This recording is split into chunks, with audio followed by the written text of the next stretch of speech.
হঠাৎ করেই বেড়ে গেল সোনার দাম। একদিনেই প্রতি ভরিতে যোগ হয়েছে ১,৬৩৩ টাকা। বাংলাদেশ জুয়েলার্স সমিতি বাজুস নতুন দাম ঘোষণা করেছে আজ। এখন ২২ ক্যারেট সোনার প্রতি ভরির দাম ২,২১,৪৪১ টাকা, যা আজ সকাল 10:30 থেকে কার্যকর হয়েছে।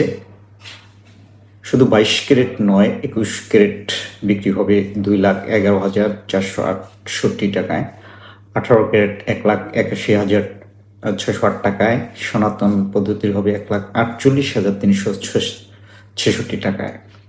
বাজাজ বলছে দেশীয় বাজারে খাঁটি সোনার দাম বাড়ায় এই সমন্বয় করা হয়েছে। একই সঙ্গে আন্তর্জাতিক বাজারেও প্রতি আউন্সে সোনার দাম $৩৭ বেড়েছে। সোনার দামের সর্বশেষ আপডেট, ব্যবসায়িক খবর জানতে সাবস্ক্রাইব করুন শেয়ার বিজনেস 24।